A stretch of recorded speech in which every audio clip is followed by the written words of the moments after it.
I'm just going to get right to it, y'all. The Brooklyn Nets are coming for the championship in 2021-2022. If they're healthy, I don't want to say it's a wrap, but I believe it's a wrap for everybody else. KD, James Harden, Kyrie Irving alone are enough for me to be, of course, exceptionally hopeful of this team's championship aspirations. But as the summer has progressed, as June turned into July, July into August, August into September, I have been so impressed with how the Brooklyn Nets have handled themselves throughout the offseason. And this was not the case in the beginning. At the onset of free agency, I was very pessimistic. I simply did not believe that as the team stood, they would have enough to not only contend for a title, but actually bring home a title. I felt that the team was too flawed. And despite them having 3 superstars, there were still little pockets in the game plan that were not fixed by anyone on the team.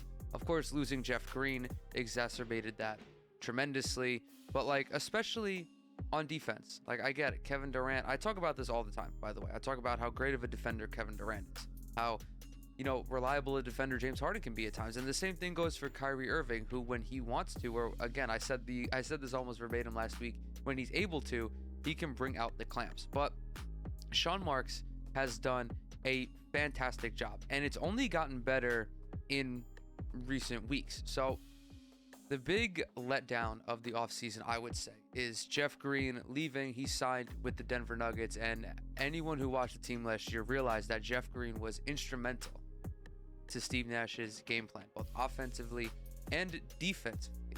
Jeff Green, the same dude who had open heart surgery a decade ago, or about a decade ago, something like that, was able to play a vital role for a contender, especially in his later years, as a three-point shooter, as a defender, as just someone, who played huge in small lineups, pun intended, I guess. But replacing him, we had Cameron Thomas. This is all of the Nets transactions chronologically. It started with Cameron Thomas, followed by James Johnson, Day'Ron Sharpe. Thomas and Sharpe were both draft picks this season. We'll talk about them a little bit later, but I guess it's not really a surprise here. I don't see them playing big minutes this year. That's just my take on it. So James Johnson, DeAndre Bembry, Blake Griffin, Paddy Mills, and most recently LaMarcus Aldridge. Since we last conversed, LaMarcus Aldridge was cleared by doctors to resume his NBA playing career.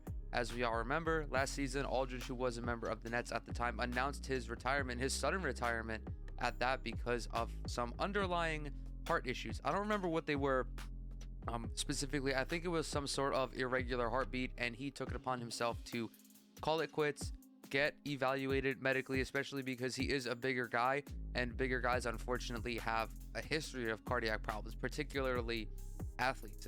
It's a lot for that small little organ to pump as much blood as it needs to efficiently and throughout a man that is as big as LaMarcus Aldridge. But I want to start off with Cam Thomas, Day'Ron Sharpe. I think the Nets also drafted David Duke. God, that's so fucking weird. That's so weird to say.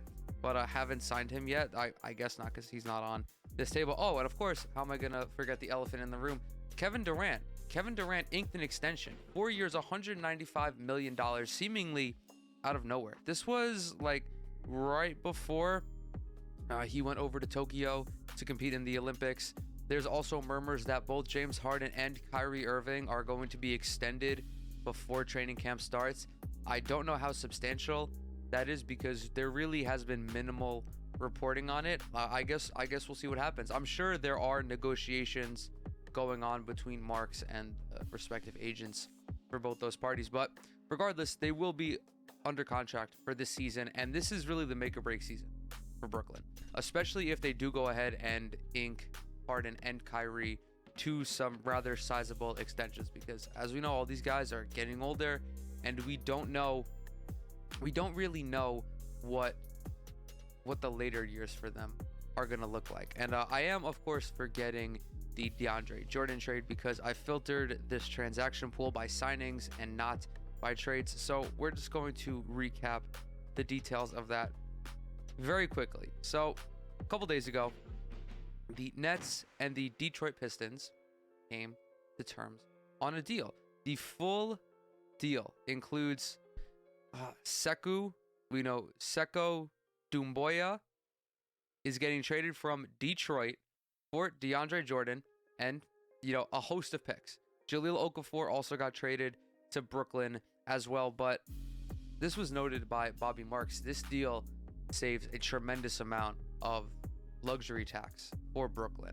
And I think he also mentioned something about the repeater tax. Again, I am quite possibly the least knowledgeable person when it comes to salary cap and just accounting terms as far as the NBA goes. I have no understanding of any of that. But anyway, getting rid of DeAndre Jordan was a huge move because you need players who are going to contribute when you're contending for a title. You need guys who can play small pockets of minutes regularly.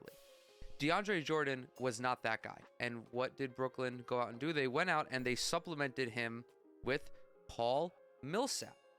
Yes, Paul Millsap. I don't remember if this was news as of last week.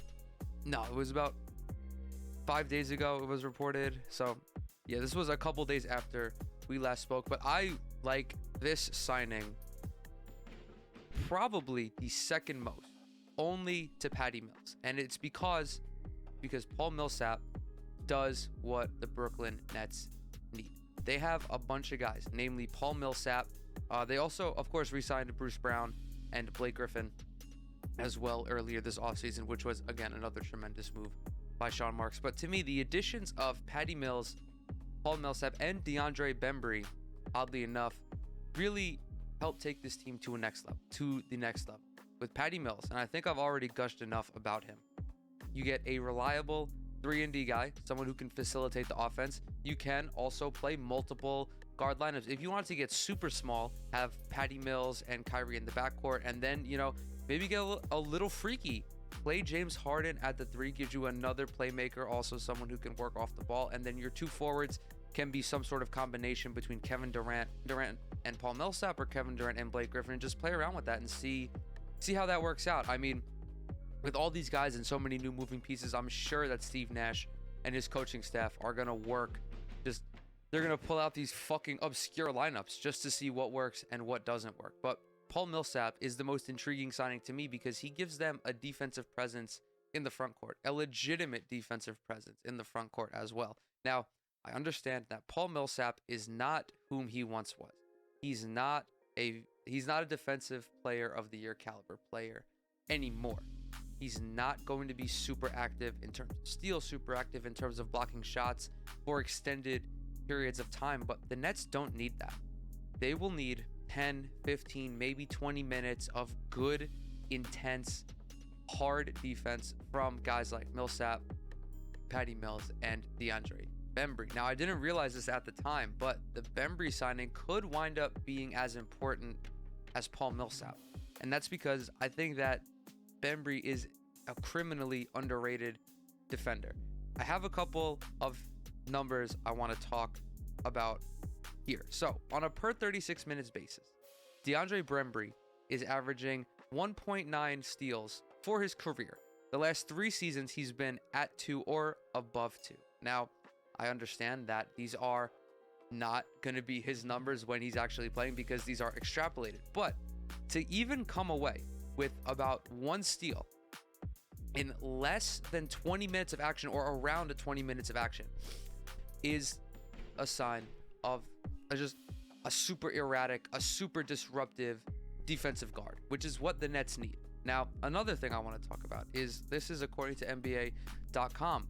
It says here that overall, DeAndre Bembry held opponents to 42.4% shooting from the field overall, and also 35% from 3. Now, 35 is about the league average. It's actually 1.8 percentage points below the league average, at least as far as this table is telling me. And overall, the defensive field goal percentage allowed by Bembry is below the league average. The one thing that has prevented Bembry from kind of really blossoming into a more consistent defender is that his aggression sometimes gets the better of him. This is a guy who is consistently in foul trouble and, is averaging way more fouls than steals for his career, whether it's the per game average or whether it's the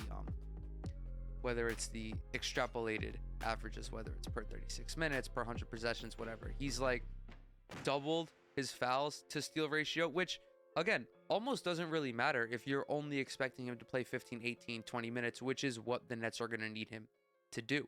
And he will be able to thrive in that role. I'm certain of it. Certain that DeAndre Bembry will have a very productive season as a defender with Brooklyn. And I'd say even more so than his aggressiveness, what really hurts him more than anything else is his inability to shoot from downtown. For his career, he's below 27% from the field. These last 3 seasons, 26.4, 23.1, 28.9. He shot 36.7% in his second year, but the volume was lower. I mean, only a little bit lower, like 0.2 per game below his career average, but he also was struggling to stay in the Hawks rotation. Will that change in Brooklyn? I don't know if his shooting will change in Brooklyn. If not, that's going to be the one thing that keeps him on the bench, especially, if it's dependent upon the situation.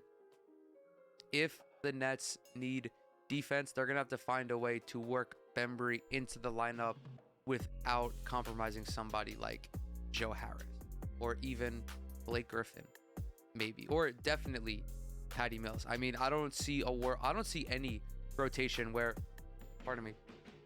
I don't see any rotation where Paddy Mills is ahead or behind DeAndre Bembry. It just doesn't compute with me. He's the better all-around player and he deserves to be in the rotation more. I mean, as far as I'm concerned, Paddy Mills is the backup point guard until he proves that he's incapable of occupying that role. But overall, man, I can't believe Sean Marks turned this. Oh no, they did sign David Duke. I apologize. They did sign David Duke. They also, this has totally slipped my mind. Like, just every time I've talked about the Nets and whenever people have asked me about what's going on with the Nets, I fucking always fail to remember that they acquired Javon Carter and they also acquired Day'Ron Sharpe. I'm sorry, they didn't draft Day'Ron Sharpe. They drafted David Duke and Cam Thomas. So I apologize for fucking that up. But I keep forgetting that they traded for Javon Carter, who is another exceptional defensive guard. And the difference, I'd say, between Bembry and Javon Carter is that Javon Carter is just a more skilled player overall. I mean, a guy who can handle the ball, who can shoot from 3. I mean, he's at 38% for his career. Granted, he's only been in the league for 3 years, but his worst shooting season was his rookie season. Last year, he was at 37%. The year before that, he was at 42.5%. So it's going to be very fascinating to see how Javon Carter and DeAndre Bembry get their minutes split up. But I do think there is a place for both of them, especially if DeAndre Bembry shows that he can shoot at a reliable rate, because then you almost have 2 of the same guy off the bench. And the fewer minutes that those guys play, the more that you can split it evenly between them, the more effective they'll be in their time because they can play more intensely. And someone like Javon Carter, I mean, I don't think cardio is an issue for him, considering he did go to West Virginia. He did play under Bob Huggins, where, they're playing full court press for 40 minutes, and he was a workhorse for that team. So I don't think cardio and conditioning is an issue for Carter, but you don't want to overwork a role player. That's not their job. They're not accustomed to playing heavy minutes. They're accustomed to short, effective bursts. And I think that is really going to be a great strength of the Nets this season. Of course, I don't want to not address the elephant in the room. And as I mentioned before, the biggest issue that Brooklyn is going to have is integrating everybody into the roster, because really the only guy who was healthy for the latter part of last season was Kevin Durant. And I mean, I'm more so talking about the playoffs, but even throughout the regular season, Kevin Durant spent weeks upon weeks on the bench. Kyrie spent weeks upon weeks on the bench dealing with injuries. course, James Harden was a huge reason in why Brooklyn was even able to stay at the top of the Eastern Conference. And he was making a name for himself in the MVP race because of his production. But unfortunately, the playoffs roll around and you're without him. Fortunately, a lot of the role players remained healthy as well, so the Nets didn't fall as far down as they could have. But the integration is going to be the biggest. I don't even want to say it's going to be a hassle for Steve Nash, but it is going to be something that the what are they? I totally fucking forgot that the coaches have to work through. Who works best alongside Kevin Durant? Who works best alongside James Harden? Who works best alongside Kyrie? What are their minutes going to look like? How many minutes do you want them playing together? How are you going to stagger their minutes? And of course, when you stagger their minutes, what lineup are you going to prioritize? Are you going to try to play small and have Kevin Durant play the small ball 5? Maybe. Are you going to potentially find a way to fit Jahlil Okafor into the mix, or maybe even fit Sekou into the mix? I highly doubt it, because I don't see a place where any of these young players really make any significant contributions. I think that I mean like the rookie players more so than a Sekou, who's still very raw, but could wind up being a little piece of the Nets rebuild once the whole Kevin Durant thing is over with. But definitely Cam Thomas, I don't see him getting a significant amount of time this season. I just think that you need to go with the proven players. And if those young players manage to prove themselves, that's great. Like Bruce Brown proved himself last year. That was awesome. Having Bruce in the lineup did incredible things for Brooklyn. But you know the production you're going to get from your big three. You know what Paddy Mills is going to bring to the table, having just come off winning a gold medal, averaging more than 20 points in the Olympics. Like, no shit, this dude has game. Same thing with LaMarcus Aldridge. I get he has the heart issue. I get that he's aging, but he's still a reliable mid-range shooter, someone who can pick and pop, someone who can post up. He just adds a little bit more texture to Brooklyn's offense, and you want to avoid being as stagnant as possible. And I get that it's weird to talk about an offense being stagnant when you have Kevin Durant, who can score from virtually anywhere on the floor, and then you have Kyrie Irving, who is just Kevin Durant but like 8 inches smaller, and then you have James Harden, who's one of the most dynamic offensive forces the NBA has ever seen. But it does get old running the offense through just 3 guys, and it's really even just two. It's really going through Kevin Durant and then either James Harden or Kyrie, whoever is not handling the ball at that time. So Millsap is going to be huge. Again, all the older guys, all the vets are going to be huge. Not so much the younger guys. And, you know, if that changes, so be it. But at this rate, I don't foresee that change. And with all of that said, because this segment has gone on a lot longer than I expected it to, with all of that said, at the beginning of free agency, I seriously thought the Nets were going to struggle to recoup, because the luxury tax was working against them, the salary cap was working against them, having to extend 3 superstars was working against them. But Sean Marks made it work, traded away DeAndre Jordan to avoid the luxury tax penalties. And I also think they can still sign one more guy for the MLE, or that might have gone to Paul Millsap, actually. I can't remember. I apologize, I can't remember. But they might still have a little bit of money left over to throw at a potential free agent, just like another role player, or maybe even, you know, a young guy who they can maybe stash away for a little bit. We'll have to see. But at the beginning of this offseason, I seriously thought the Nets were going to have like a C, maybe a C+ type offseason. But after seeing how all of this has unfolded, it's no short of an A in my eyes. It was a perfect offseason, especially given the circumstances. You know, I get that they weren't able to sign Kawhi or anything like that, but, you know, sometimes it happens. And again, bitches were talking about how the Nets weren't going to be able to do shit this offseason. You know, it's a wrap. They got KD, they got James, they got Kyrie, but they have nothing else. And as it turns out, I was bitches. It was me. I was the bitches who were saying that. And I ate my words. Sean Marks made me eat my words. So I'm going to give him a round of applause, and we're going to move on to something else. And I don't know what that something else is going to be, because I didn't really